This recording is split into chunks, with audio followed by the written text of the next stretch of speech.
Magandang araw mga kaibigan. Pag-usapan natin ngayon ang travel advisory ng Australian government na pinag-iingat nila ang kanilang mga citizens. Hanggat maaari, they are advising Australian citizens na huwag munang magbiyahe sa Mindanao dahil delikado. Okay, i-remind ko lang, may stock pa tayo ng dark chocolate. So, contact kayo kagad sa number na ito, 0916-9000-997. First come, first serve, dahil limited ang stock.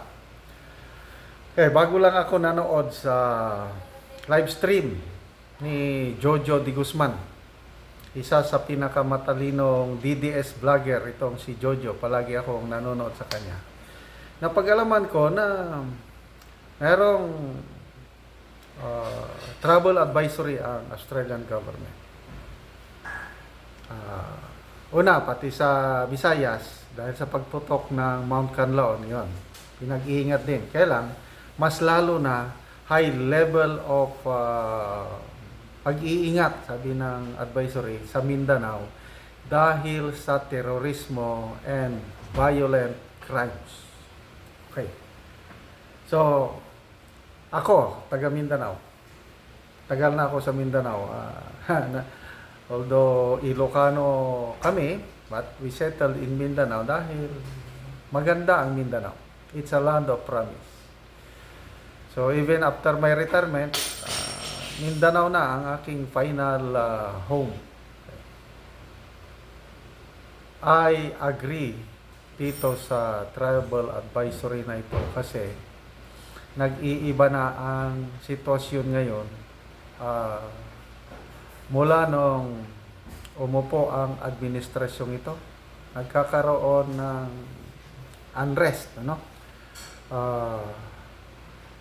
Totoo, yung insurgency problem medyo wala na. Hindi na masyadong insignificant na ang communist insurgents. Kaya lang, ang lumalala ngayon is droga. So kung may droga, magresulta yan sa violent crimes. So delikado ang mga turista. So droga. And then unrest, political unrest. Dahil sa perception ng karamihang taga Mindanao, ang administrasyong ito pinipersecute ang mga Duterte. Kasama na dyan si Pastor Apollo Kibuloy, and lately itong nangyari kay MNLF Chairman Nur Miswari na bigla na lang lumabas ang conviction niya sa Sandigan Bayan ng graft and corruption, o inaalmahan ito ng mga kapatid nating Muslims sa Mindanao, lalo na sa mga katribo ni Nur Miswari ng mga Tausug. So, yung political unrest dahil sa perceived persecution ng mga Duterte. Okay. Sa Davao, anong nangyayari? Pinagre-relieve ang mga kapulisan. Chief of Police, Station Commanders, ilan ba yun na-relieve? Mga alos 40. Tapos, yun na nga, nilagyan ng 2 SAF batalyon ang Davao. Na ang paniniwala ng taga Mindanao paghahanda sa paghuli kay PRRD once na lumabas ang warrant of arrest sa ICC, plus yung kay Pastor Apollo Kibuloy. Remember, itong si Pastor Apollo Kibuloy, kahit Christian pastor siya, matulunging tao ito. Ang dami niyang natutulungan, lalo na ang mga kapatirang Muslim. Kaya ang daming mga kapatirang Muslims na sumusuporta o nakikisimpatya kay Pastor Apollo Kibuloy. Uh, may napanood akong interview, pahayag ng mga Muslims living in Davao City na they will do everything to protect Pastor Apollo Kibuloy. Ganon katindi ang kanilang suporta sa nagtatago ngayon na pastor. Okay, so alam naman natin yung ano bang kasalanan ni Pastor Kibuloy. Ang perception dito sa Mindanao is panggigipit. Tumulong siya ng gusto panahon ng kampanya. Nung election pala, May 2022. SMNI lang ang talagang all-out support sa kandidatong BBM. All other mainstream media, wala. Binabatikos o talagang sinisigaw na diktador, magnanakaw, mamamatay tao ang mga Marcoses. SMNI lang ang tumulong. O ano ngayon? Anong ginawa sa SMNI? So, yun, mga panggigipit. At dahil lang at may SMNI na nandyan, nagsasalita si dating Pangulong Rodrigo Roa Duterte, yung gikan sa masa para sa masa, ayun na, ginorgor ang SMNI. Up to now, indefinitely suspended at pati ang prangkisa, pinasa na sa Kamara ang revocation ng prangkisa.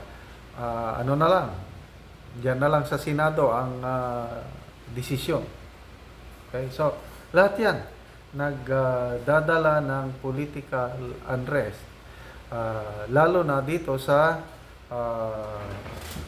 bagong nangyari kay Normie Suarez na convicted siya sa Sandigan Bayan. Well, ako, I do not question the credibility ng korte. Kaya lang, ang sinasabi ko lang is masama ang dating itong conviction na ito sa mga kapatiran Muslim. Kasi ang mga Muslim, ano yan sakit ng isa, kalabanin mo ang isa, kalaban mo na ang lahat. Kaya mayroong unrest. Kaya yun, ang mga dahilan siguro bakit ang Australian government nag-declare ng tribal advisory laban sa Mindanao. But basically, kung wala sana itong mga kaguluhan ito, I tell you, napakaganda ang Mindanao. Beaches. Ako, ilang beses na akong nagbalik-balik sa Boracay. Ngayon, i-compare ko ang mga beaches sa Mindanao. Mas ganahan pa ko sa Mindanao dahil unspoiled beauty ang mga beaches sa Mindanao. Kumpara sa Boracay, sobrang develop na. Ang daming tao. May pinupuntahan kami palagi na ang tawag sa Britannia, sa San Agustin, Surigao del Sur, yung mga White Islands nila doon, ang gaganda. Hindi ako nagsasawa na pabalik-balik doon dahil talagang kitang-kita mo pa yung original beauty ng mga isla with white sand beaches. So, sayang. Ang Tawi-Tawi, napapanood ko lang sa YouTube. Ang ganda ng mga beaches sa Tawi-Tawi. Isa sa nakasama sa bucket list ko yan na pasyalan ang Tawi-Tawi. Kasama na rin ang yung Batanes, diba? Mula sa dulo, north and south, Batanes. There is magic, there is beauty and Batanes na gusto kong mapuntahan. Yung anak ko lang nakapunta. So, Batanes and Tawi-Tawi, maganda. But with this, mga developments na by the way, yung ratings ng Pangulo Marcos, lagapak, napakababa ang ratings niya, trust and satisfaction rating sa Mindanao. Bakit? Yun na nga, yung sinasabi ko na ang mga Mindanaoans, halos 90% nagtitiwala sa mga Duterte.